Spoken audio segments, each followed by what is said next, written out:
The one that's pointing right at you. Welcome back, everyone. We're going to get started in just a minute. Please find a seat. If there's an empty seat next to you, let other people know, because you're also welcome to come and sit on the floor up front. Best seats in the house.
No, because it'll be too much feedback on the mic. It'll be too much feedback on the mic. You can just say, no. Okay, everybody. We're going to get started with our afternoon plenary session. Hope you guys are having fun. Who's having fun? Anybody? That's right. Youth for Climate. So to kick off the afternoon, we're going to hear from some of our student leaders. And so I'm really excited about that. And then we're going to have a short video presentation from a couple students from the University of Vermont. Are they here, Isabel and Mike? Oh, okay, great. You guys are right there. Perfect. So to start out, I'm just going to welcome some of our summiteers and student climate leaders, starting with Silas Swanson. Is this on yet?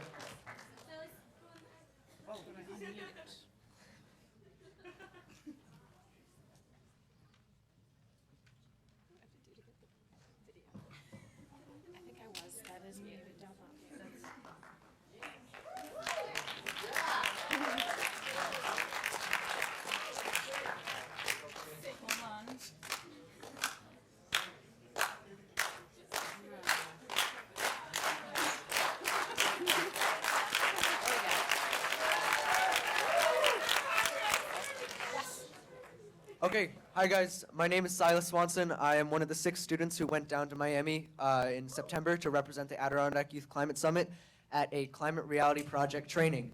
They are an international organization founded by Al Gore to teach people like us to be climate activists, and then also at the presentation, we were given access to all of Al Gore's climate change presentations and then specifically trained to make our own version of that presentation, which is what we will be showing you now. But here's us at the training. There's Al Gore, like I said, the founder of this, and all of this data is from his resources.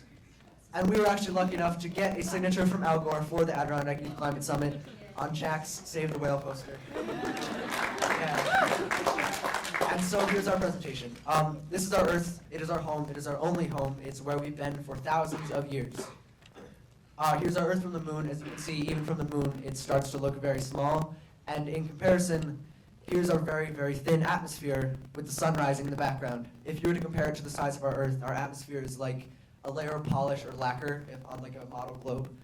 And so here's the way our atmosphere works. It is a very powerful thing. It's a layer of gases, like Brian mentioned earlier, greenhouse gases that insulates our planet with some of the radiation that comes in from the sun.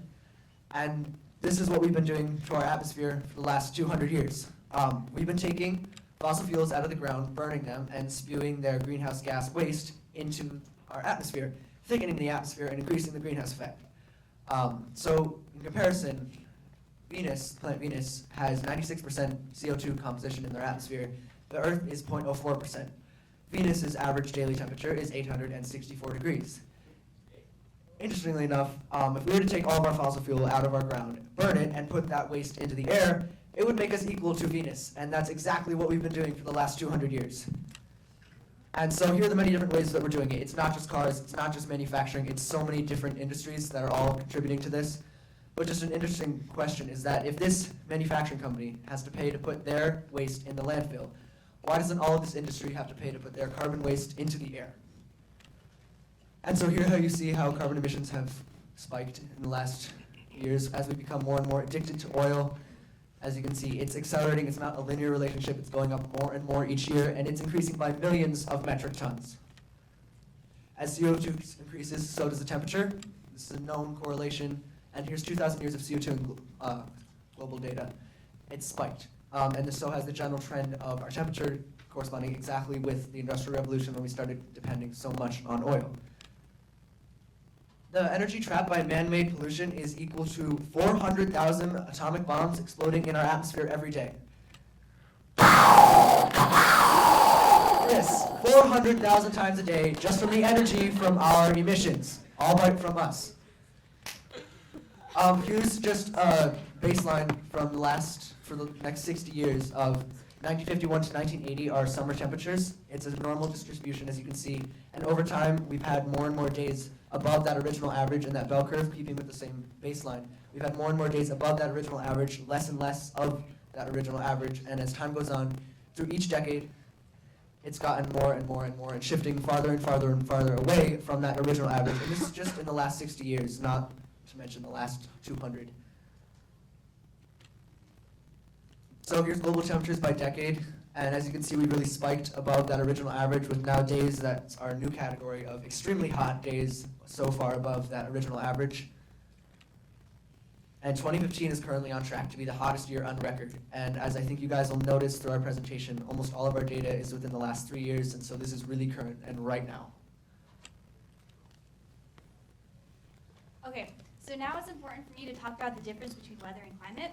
Weather is more short-term storms and like a season maybe, whereas climate is over a period of years. For example, here's some climate data for Lake Placid.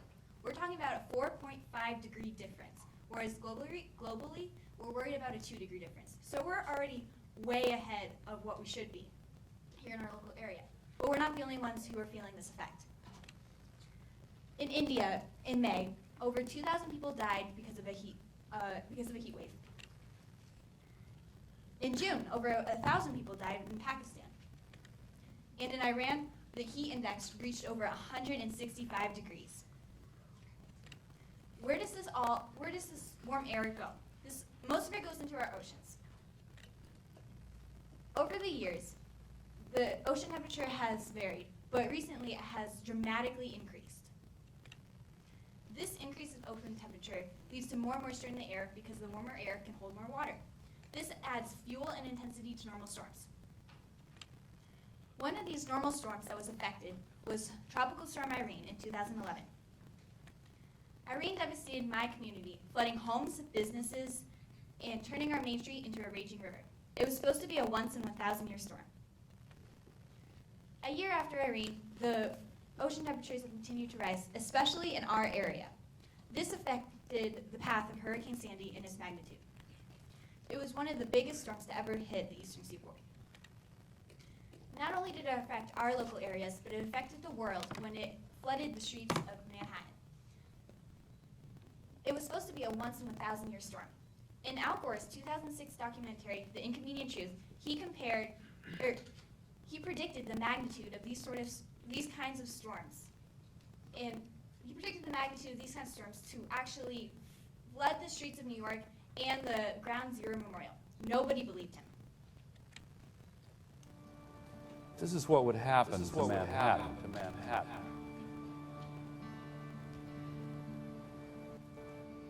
They can measure this precisely, just as the scientists could predict precisely how much water would breach the levees in New Orleans. The area where the World Trade Center Memorial is to be located would be underwater.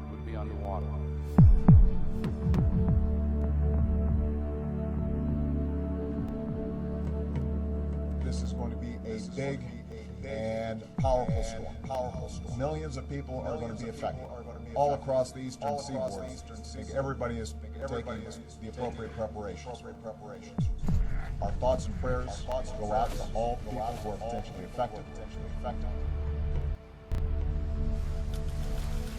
This extreme storm is related to the warmer ocean temperatures. Tropical storms get their energy from the ocean. Warmer oceans give it more energy.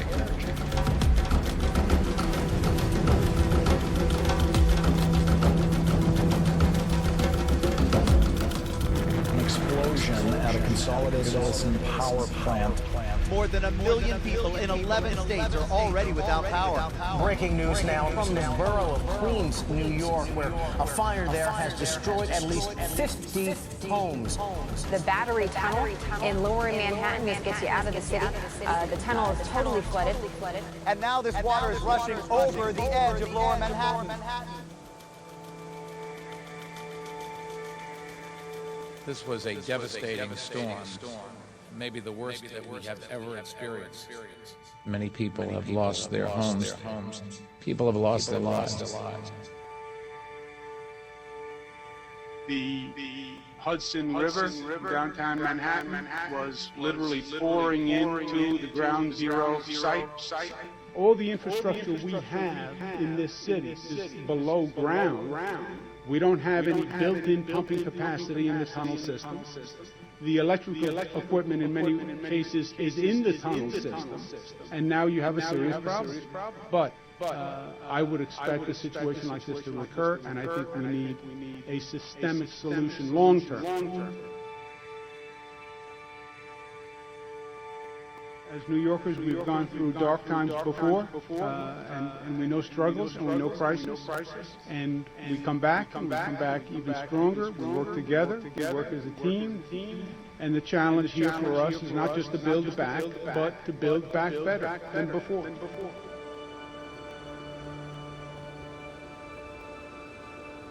Climate change is a reality. Extreme weather is a reality.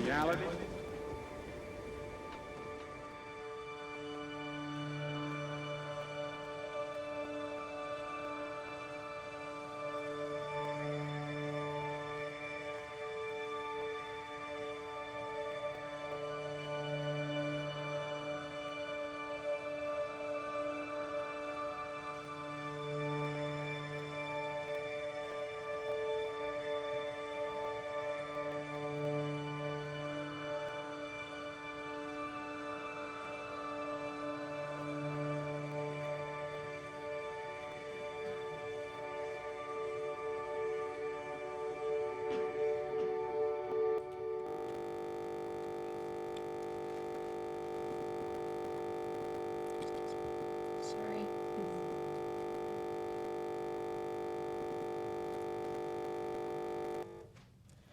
Little technical glitch here, just bear with me for a minute.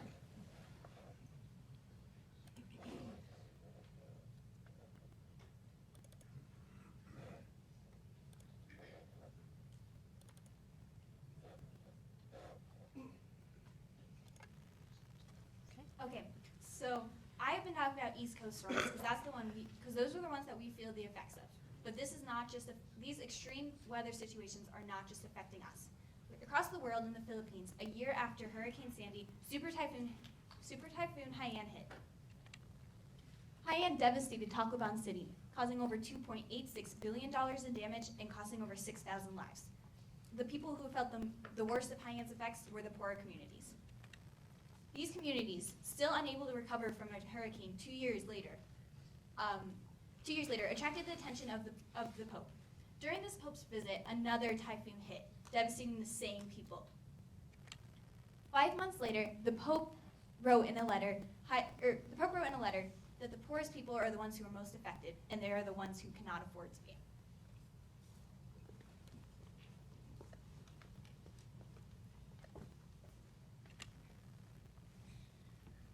Another way that the poorest people on the planet are being directly affected by climate change is the melting of the ice caps and shrinking of the glaciers.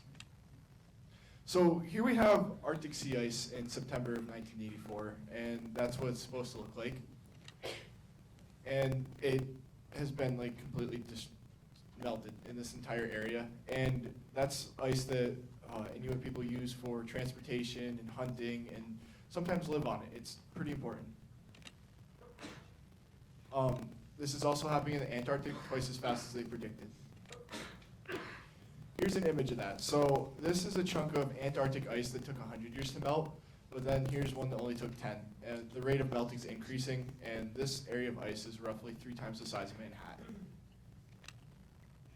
Here we have a glacier in Alaska in 1880. By 2005, it completely disappeared.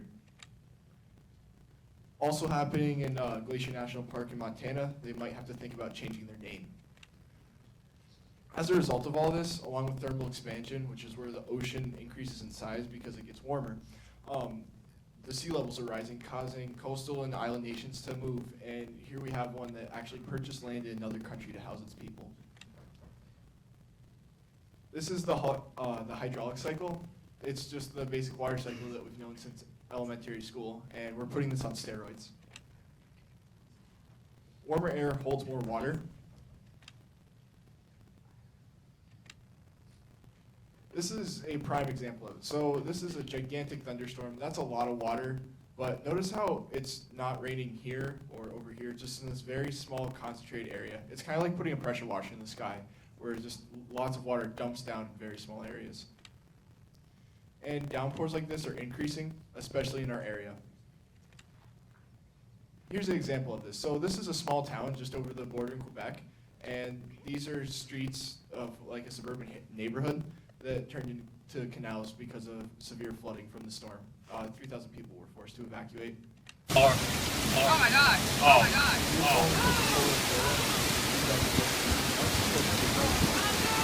Someone in there? There's someone in there. There's someone in there. Oh my God! Oh my God! It's Oh my God!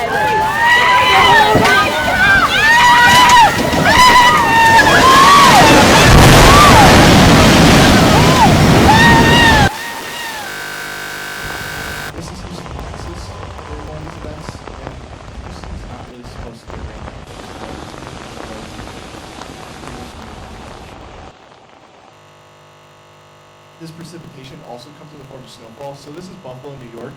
Some areas got hit like this, but then others got like very small amounts because it dumps in one spot but not in others. So this was 74 inches of snow in 2 days. And it was actually 70 inches in 1 day and only 4 in the next.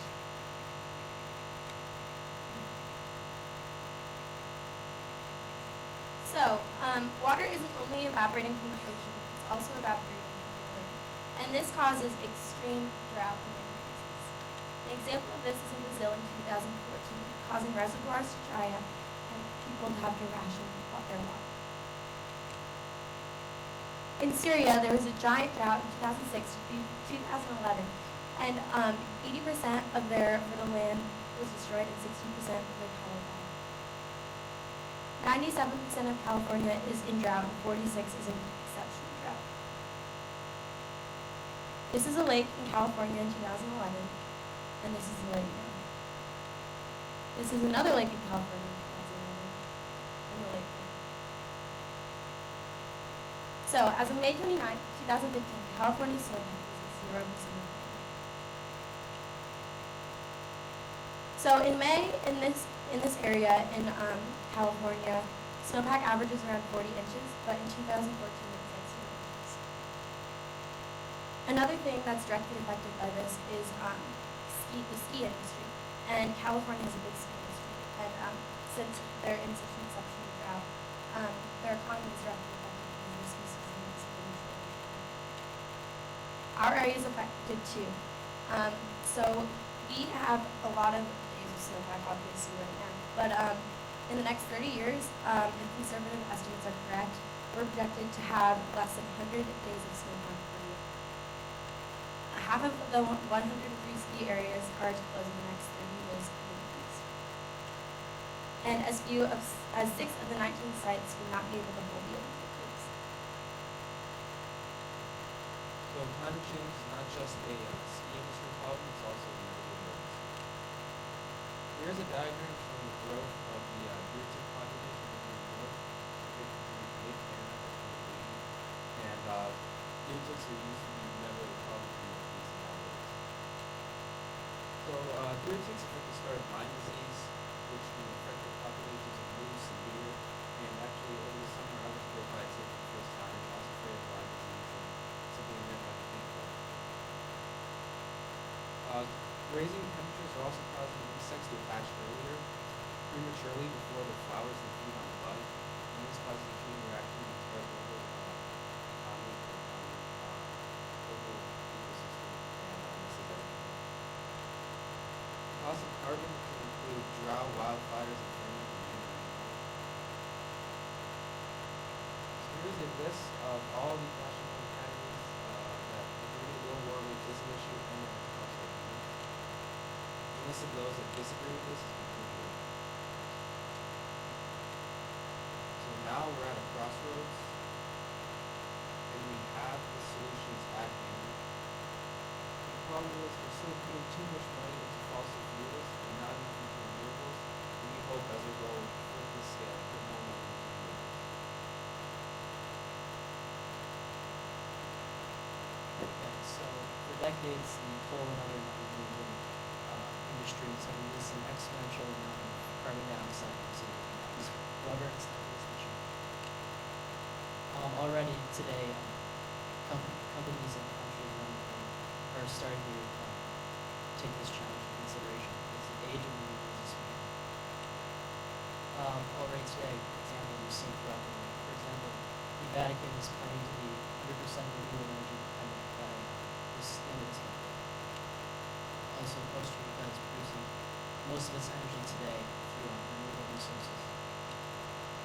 And German companies are leading the production of non-renewable resources. And greenhouse gas emissions in the European Union are down over 19% since 1990. And this just shows that this change is in full effect today. And in 2010, renewable investments exceeded those in fossil energy for the first time. And as these renewable investments continue to grow, more jobs will be created for people. And for the first time ever, the leading emitters of carbon dioxide agreed to make a change. This can be seen as China's president states, green and sustainable development represents the trend of our time. And through China's plan to change, they plan to cap emissions. Another big part of their plan is to ban all coal use in Beijing by 2020. The U.S., which is the second largest emitter of carbon, also has made great progress, and they canceled all coal production in the United States. And as this coal production depleted, other resources such as wind and solar grew more friendly in the U.S. So already today, there are many cities that are 100% renewable energy, or dependent on these renewable energy. And however, we need more of these cities. And the number of clean jobs postings in the U.S. climbed 88%. And this just proves that these renewables will not only benefit our atmosphere, but will also benefit the economy and the people in general.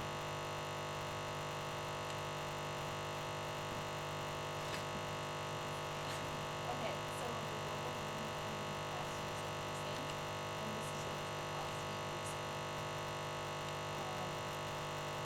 Nations all over the world are using renewable energy such as wind, their market produces more electricity. And most of the time, can't be cogenerated, but you can use renewable fuel sources to power.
what you learn and why you care about it.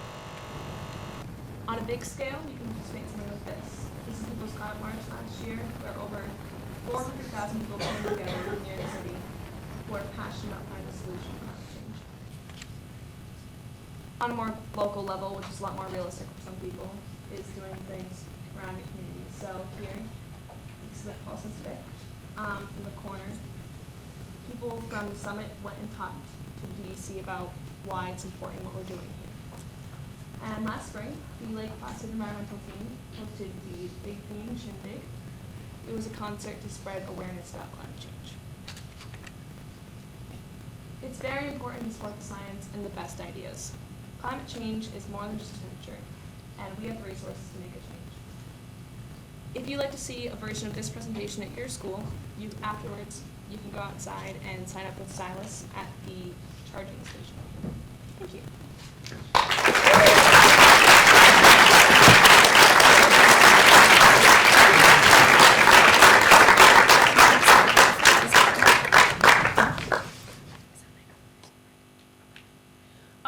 Let's give those guys a round of applause. It takes a lot to stand up here.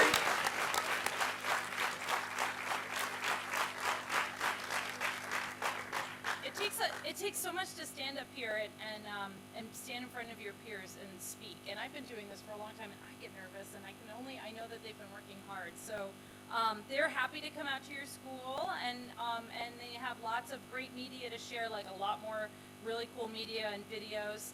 So please visit with them and invite them to your schools. They'll come. We're happy to come anytime. Hang on just a second while we pull up the next presentation. I'd actually like to ask Isabel and Micah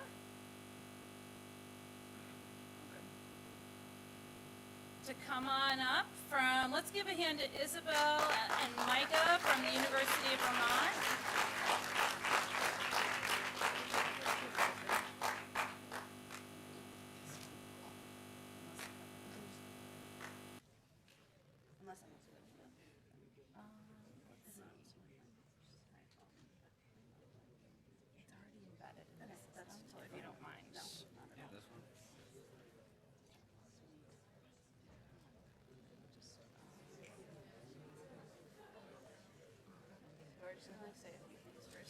Yep, you just want to stand up over and talk in the microphone, and then I'll pop back up, and then I'll hit the image mute for you. So, this one's not working. So, because this is being live streamed, you can either stand up here and talk, or stand at the podium. Okay, perfect. Okay, let's welcome Isabel and Micah from UVM.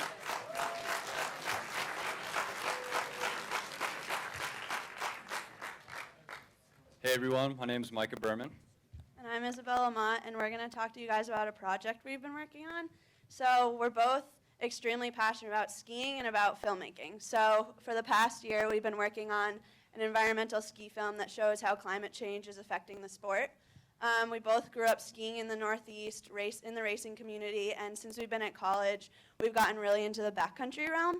And with that, as you may know, there is no snowmaking in the backcountry, and we've seen a large change in the amount of snow levels, and we kind of just wanted to make a film to show that with the rate we're going, skiing might not be around for as long as we might like it to be.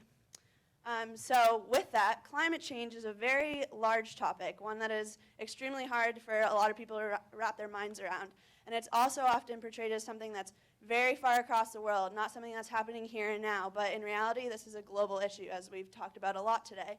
And with that, this is happening here as well. So we're trying to hit a target audience and have them realize, how can I make a difference? How can I get my foot in the door of this fight? And how can I really try and work to stop climate change? So we're trying to make this film, and Micah's going to talk a little bit more about it. So as you can see, our big audience that we're talking to is skiers and outdoor winter enthusiasts, but that's not only who it is. So with our project, we want to reach a bigger audience as well. And for example, I'm a visual learner. I get a lot more from cool displays and sweet videos and nice pictures with information attached to it than I do from strictly factual information. And with our project, what we want to do is reach out to those people that aren't necessarily skiers, aren't necessarily snowboarders, but people that can see our video and use it more as a template for their own disciplines, their own interests of how to more creatively talk about climate change in a way that reaches a bigger audience.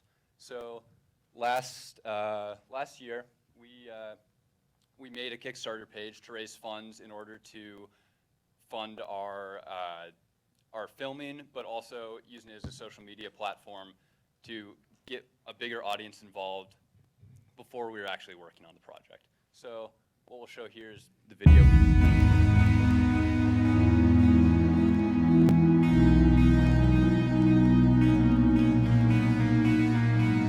The first flakes of the season blanketing the autumn ground. The familiar scent of melting wax wafting up from a basement ski shop. The creaks of old, rusted snowmaking pipes as they sputter back to life, reviving forgotten excitement of a season ahead. These sensations, thread deep in the hearts of all passionate snow skiers, spell one thing only: the beginning of ski season. But what happens when pipe dreams of waist-deep powder and untouched snow melt away with ever-increasing temperatures and any hopes for a future in the sport?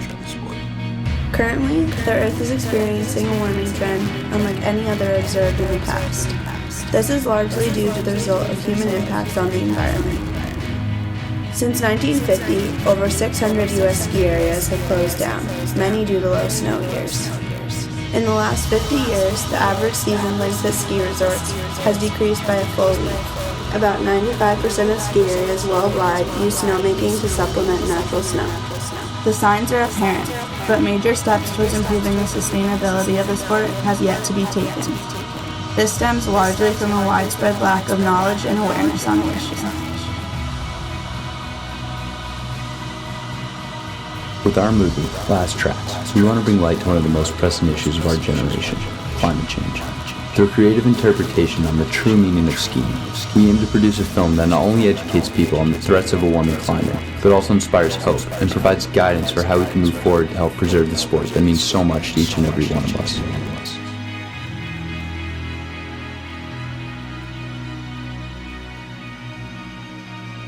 So far we have a season's worth of filming under our belts, but we really need your help in order to complete this project. We pledged to raise $5,000 in order to cover the expenses necessary to finish this film.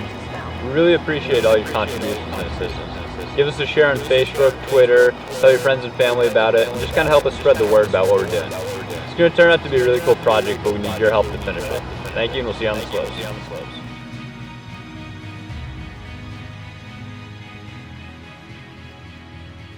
So that's just a little taste of what's to come. As we said, we've done a little bit of filming, but we'll be continuing filming throughout this coming season and then editing over the summer, and then we'll be premiering the film starting in Burlington in fall of 2016, and then our goal is to premiere all over the East Coast. So if you hear about it, be sure to come out. And thanks for listening to our pitch. Thank you, guys.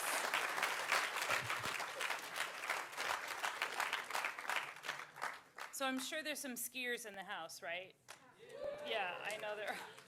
So cool, and you guys have they've already done a great job raising money. And you know what I find really cool about this is that, you know, you just decided to do a project, you came up with the idea, the concept, you put it on Kickstarter, you raise money, and you're gonna do it. So anybody in this room can make this happen. So I just really applaud, again, your courage for doing what you want and following that passion's awesome.